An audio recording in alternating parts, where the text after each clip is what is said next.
So is there such a thing as a female paedophile?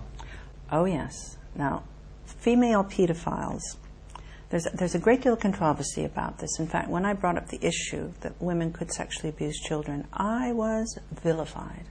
I was cast out of the sisterhood. I was no longer a good feminist because sexual abuse had to be under the guise of male power. And if I had a significant number of women who were sexually abusing children and I knew about these women, then that messed up the male power thing. And surely if women were going to abuse children, then they had to be doing it under the thumb of a man. A man had to be telling them to do it. Do women tend to only commit child abuse if there's a man involved as well? No, no. In over 75% of the cases, the women acted completely alone. Most times there wasn't even a man in the premises. So, you know, the excuse. And it's interesting about us as women, because we're quite willing to accept that we are a superior breed and that we do everything right, but quite unwilling to accept that we could do anything quite as horrible as this. So it's, you know, it's really not us.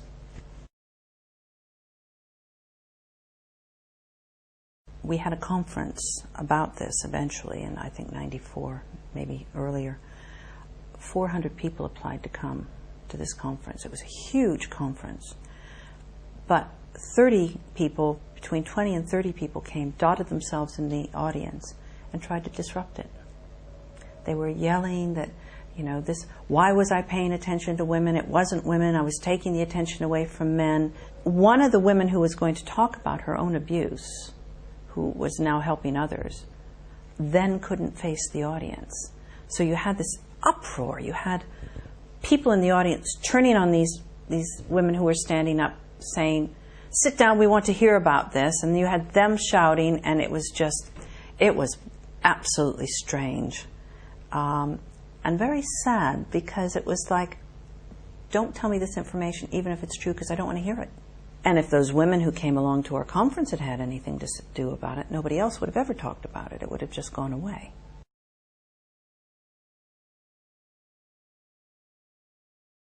They've been able to disguise their abuse, I think, more cleverly than men have. And society doesn't want to believe that there are female abusers. It's easier to think it's a nasty man.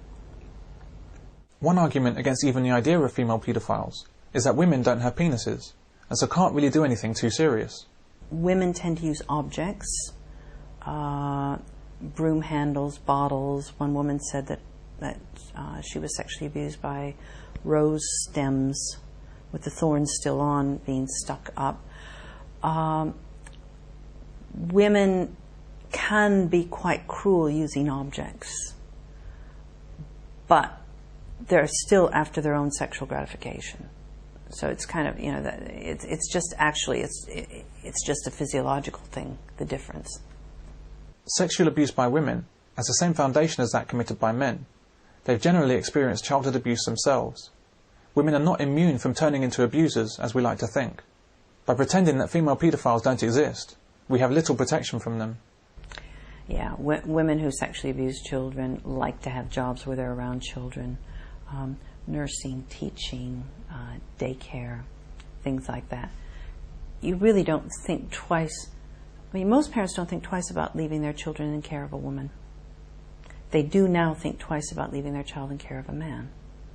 Again, I think that that's wrong. But there you are. That's what's happening. So they will find jobs where they can get in contact. It's like an alcoholic in a bar. Yeah, if you can possibly, if you've got an addiction, and this is an addiction, then you will go to some place that you can actually practice your addiction. And any place around kids is a good place.